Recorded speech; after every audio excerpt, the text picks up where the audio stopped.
Bienvenue une fois de plus dans l'émission La Mission ya. Racheter les temps car les jours sont mauvais. Mais dans un an, il y a pas de solution. Comme il a abandonné, c'est que ceux qui n'ont pas de non. Prends courage.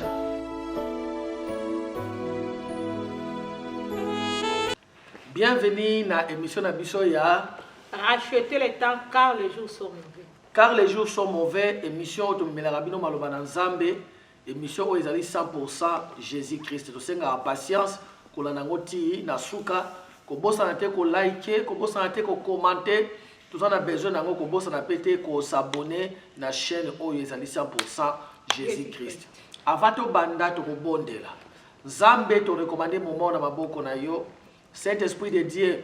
S'accaparer na minoko na biso na maele na biso afin de to communiquer o eza vie na libota na yo. To pamboli yo Nzambe na mpona moko na moko azolanda biso au nom glorieux de Jésus-Christ to bondeli to lobi. Amen. Amen.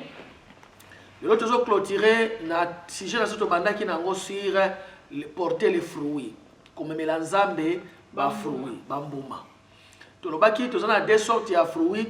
Fruits ya libozali ki ba fruits, ba isa ba fruits ya repentance. Fruits ezali ko démontrer que oza mwana Nzambe oyambi Yesu, il faut bana ko lakisa keno obongwana. To yebi ke Bible peut sona mukana Jean chapitre 3, Jésus lo bana batu Bible voya venir vers lui les pharisiens et les sadducéens, alors bi na bango race de vipères qui vous a appris à fuir la colère à venir. Produisez donc des fruits dignes de la repentance. Nous avons des fruits dignes de la repentance. Nous avons qui ango, ils ont qui amour, la patience, le pardon. Ils ont des fruits à moto à bongo la motema. Alors après que nous avons des fruits oyo, il faut que nous mettions la sikoyo Nzambe. Puis nous avons des fruits ezé belé mais nous avons kami balé ali posto le belé que zaki memela Nzambe ba am teya Yesu et pas inabatu. Pour batu ba bongo la motema. Les autres nous avons des fruits à louange, adoration. Adoration. Adoration, maman Mati, une autre arme. Oyo et accéléraka. Ma réponse à Nzambe na vie na biso. Yango pe esala kesusu keno Satana ayoka pasi koleka. Louange ezali fruit. Bible lobi na biso na Hébreu chapitre 13 verset 15. Nazo kine kuna rapidement. Hébreu chapitre 13 verset 15. Alors,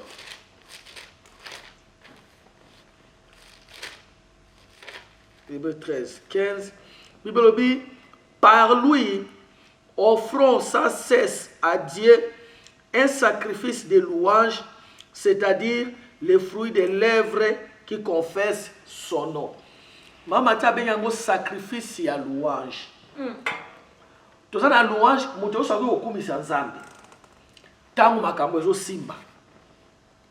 Tout le monde peut adorer le Seigneur, ko louer Nzambe tangu makambo ezo simba.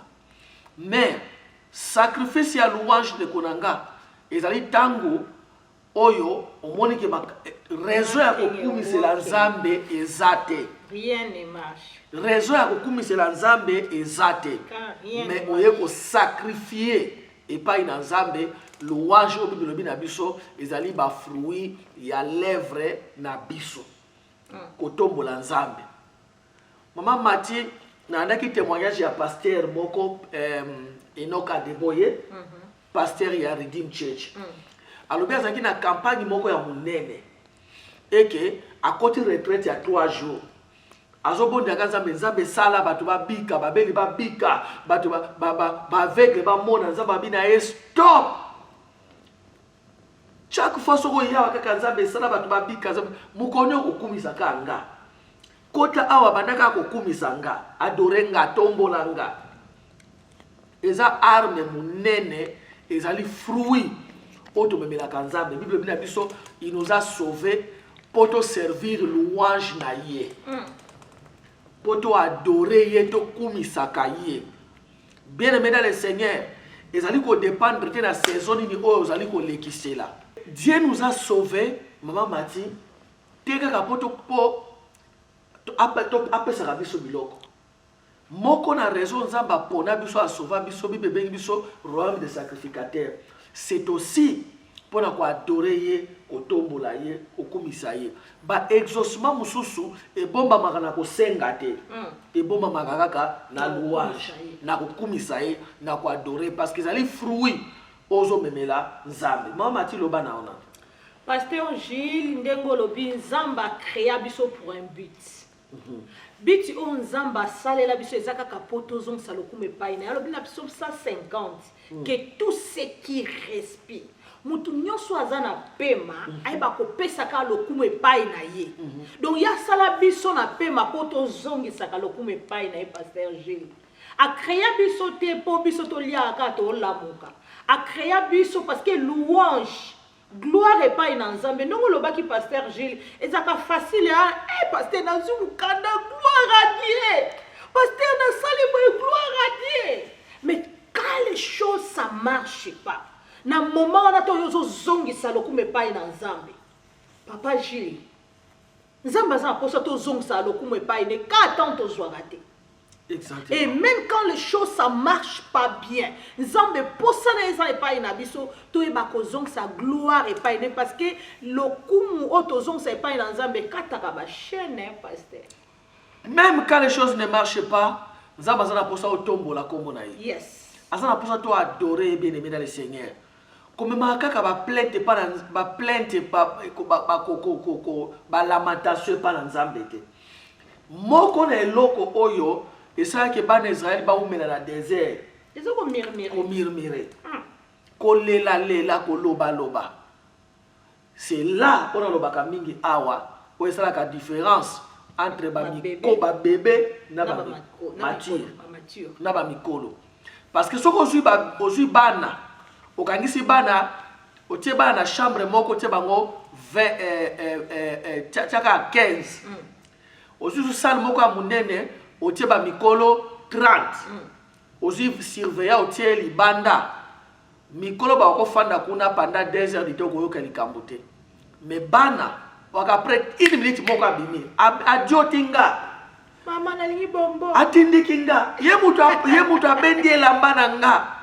Wana bana. Mais mukolo kati na Yesu.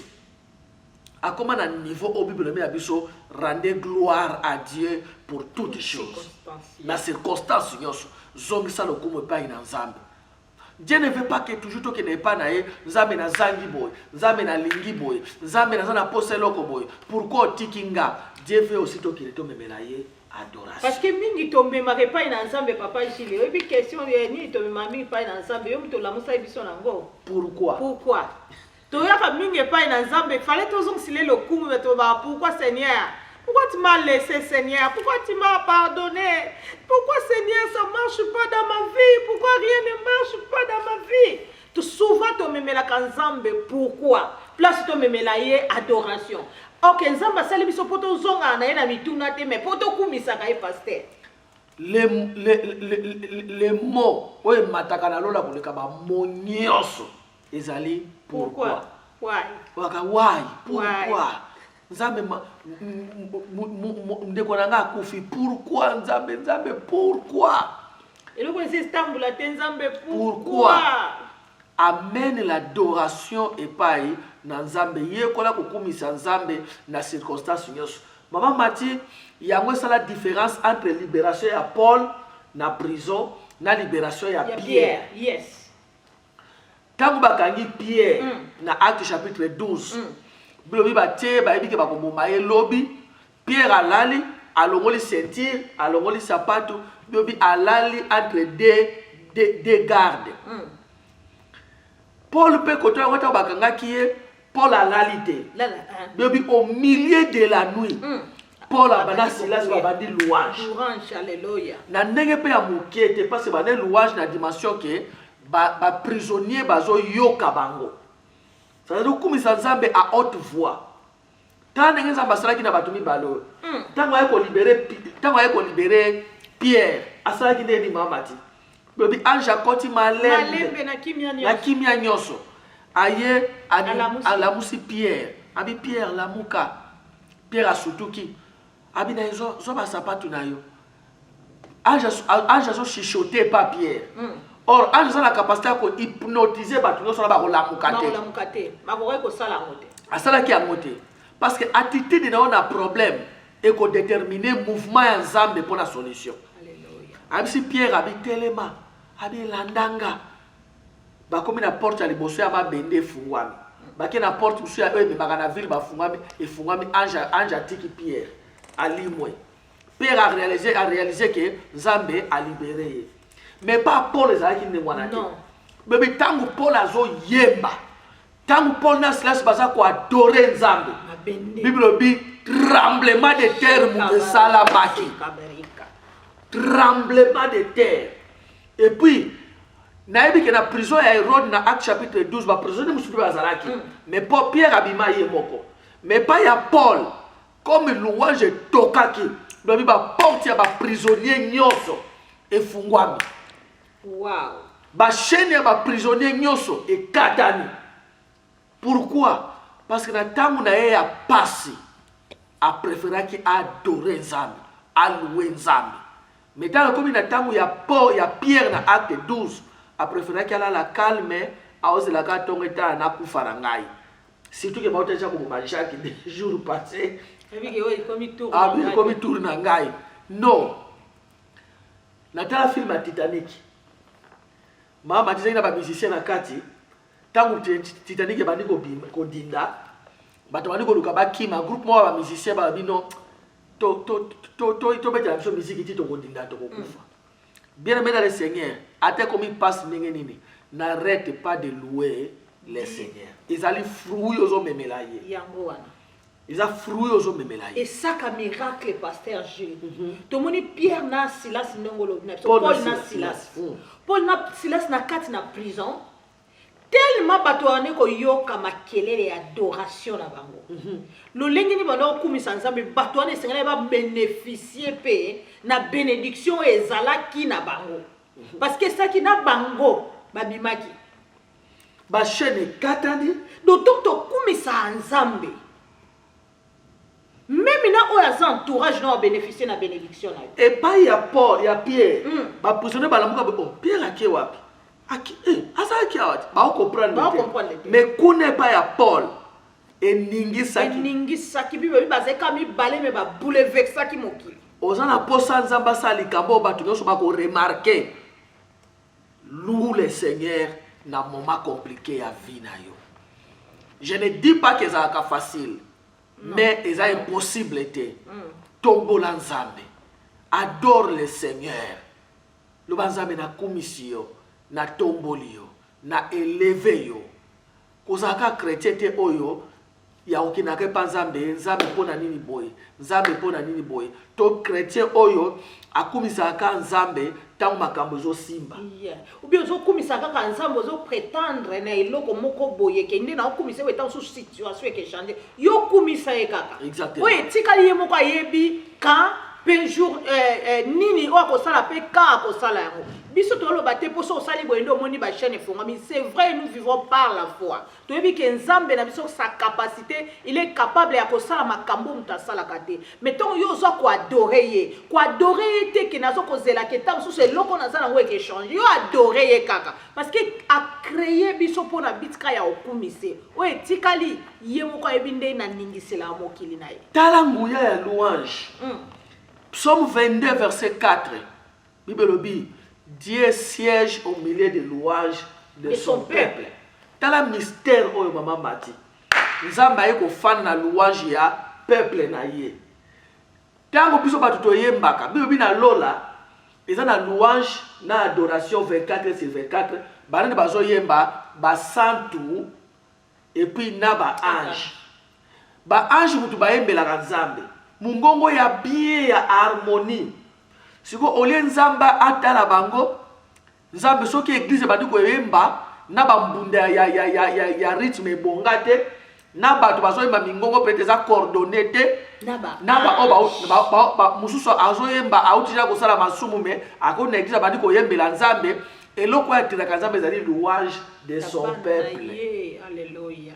C'est-à-dire ange azo yemba alléluia biloko ne boyemba Yesu as Nzamba za distraire autalaka ya bino aotalaka ya bino bino bozela na obana ngai ba comprendre code au peuple na ngai au peuple na nga yango wana mystère ya supu ya Esau na Rebeka bibi Jacob tanga komi koko ako suko mona te alobi na mwana na ye lambelanga supu o ninga na lingaka or na mwasi na ye Rebeka ne mutu fa ye ba supu papa lingaka parce que aza mwasi na ye akape koloba kene kanga nyama pesa mama no alambelanga supu nga na lingaka non abi yo nde sayelanga supu wana pourquoi parce que Rebeka babalaki kobala ayaki mais Esau to Jacob azaki fruit o abimi na kati na Isaac.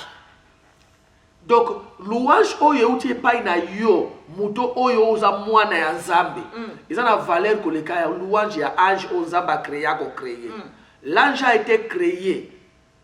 Ange aza ekela basala ko sala mais yo oza mwana Nzambe bima na Nzambe. Epai na ya za na poso to zongisela ka ye lokumu. Donc louange eza na valeur makasi na misu na Nzambe.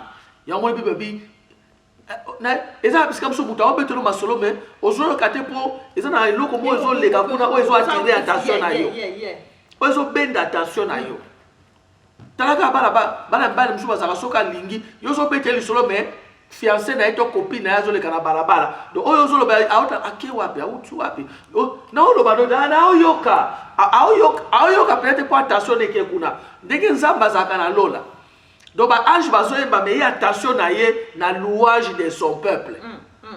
Yeba kwa ko louer Nzambe na circonstance nyonso. Ezali fruit ozo memela Nzambe. Yango moni na Jean chapitre 4 verset 23, Bible dit Dieu cherche les vrais prédicateurs. Non. Les vrais adorateurs.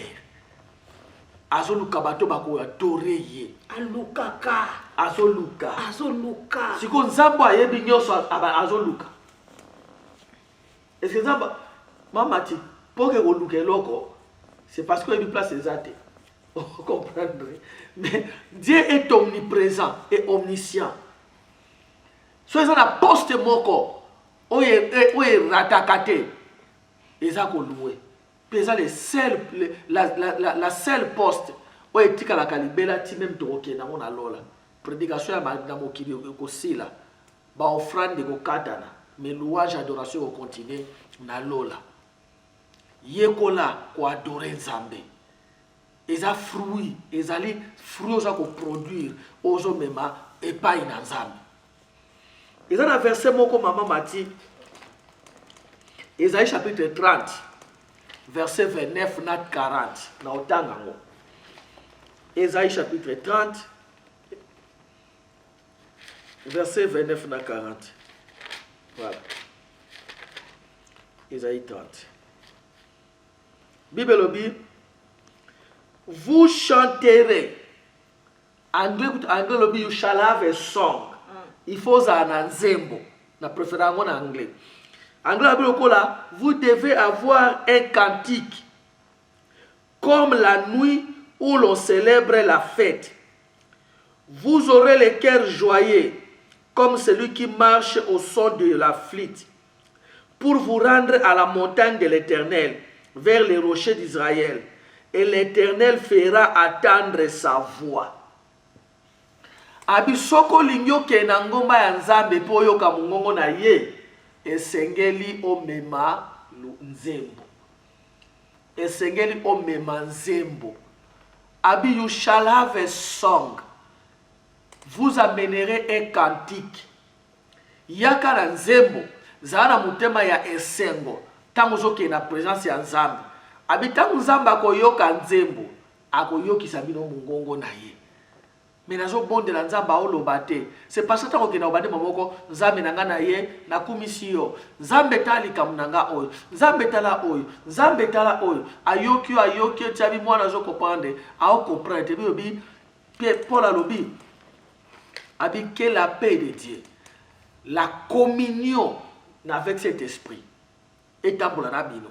C'est-à-dire, nous avons posé une relation, on a posé une communion. Pasteur moi, pasteur Moussabi, atuni pasteur musalobi pasteur osa ni na bien na osa le côté na to tourner quand tout autour ya trône nzambe. C'est-à-dire I'm hanging around the throne of God. Alléluia. C'est-à-dire quoi anakenanga omona moza omona okeno quelque part au parquet voiture au tanoka batune ba otambola ba voiture msezo le ka okeka ozwa bopepe. Abinga pe na kena ko senga nzambe lo côté. Mais na keka na trône na fandika na trône se kanza moza malamu na yena ngako na yeka ko fandisho na yena ngape ko na yeko senga lo côté na fandika mutakoti na shamba prière bon abikanza me na yeto fa na biso. Ici la fan du afani na loka olo bapelo côté oyo ka perso prier te mais aina shamba prier ko fa na e fa na nzambe ai fa ndaba fa na nzambe. You shall have a song.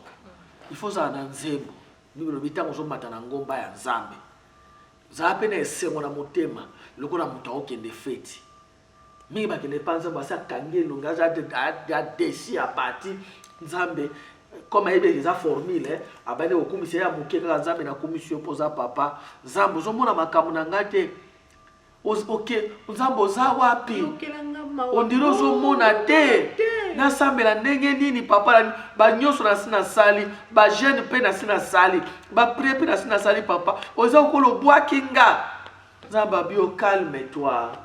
Calm down. Yakana tendresse liboso na nzambe. Memela enzembo. Yakana mutema na esengo. Memela enzembo. Yakana mutema ya esengo. Lokola muta okende feti. Habitango oya na nzembo, l'Éternel fera attendre sa voix. Akolobela yo. Akolobela yo. Donc fruit ya suka tolobe le ezali l'adoration, la louange. Mais nzambe louange ezali fruit mais nzambe adoration yekola kokomisa nzambe na circonstance nyonso. Paul to bakangaki e mama tia ba utaine koteya agape okota na puza bandi koloba nzambe est-ce que comment ba betanga lokola moyibi otiki nga pona nini na sali nini na yibite na eka koteya si unga mutu pa na tei otiki ba betanga boye no abandi ko adorer na sukarango bibelobi. Moi je crois que tant abandi ko adorer na mutu wana nzambe skaza aka bandi ko ningisa likolo so tant nzamba ningisi likolo betika tant beti ya mibale tremblement de terre salami ba chaîne panzani ba porte fungwami bibelobi geolier gardien ya prison aya comprendre que na kanga batu meloko esalamate et puis ndako nezaki musikate ayo azo ka bango bazo yemba tanga koti amoni makambo salama bi eza mutu musote za bato akwei na makolo na bango alobi que devons-nous faire pour être sauvés alobi crois au Seigneur Jésus-Christ, tu seras sauvé toi et ta famille. Il y a une phrase de nga succès na ngole londe konanga croire na Seigneur Jésus. So ko pesa no vi na we pa ina yete ngonga ngoyo sala prière après nga loba Seigneur Jésus na ndimi ko za mwana nzambe limbisa masumu nanga na pesi yo vi nanga zala Seigneur pe sauveur nanga na kombo na Yesu Masia. Amen. Amen. Nzamba pambola yo zaki décourager kota la koyemba kota la adoration kota la louange yo ki sasa na mutema pasi ke ozo salanga e ko arrêter ko ngai na yembela nzambe te. Nzamba pambola bino tukomonana na prochaine occasion. God bless you. God bless you. Ciao. Ciao, ciao. Thank you, Sister Diva. God bless you.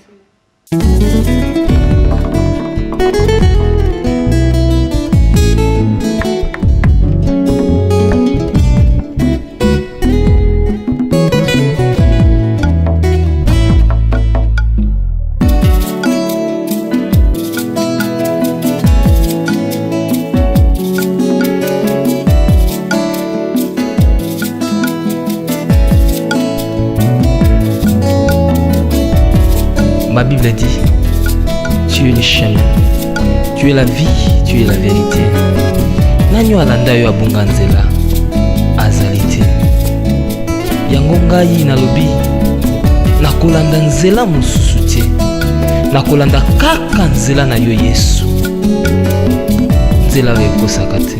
Alléluia. Nzela mosusu te nakolanda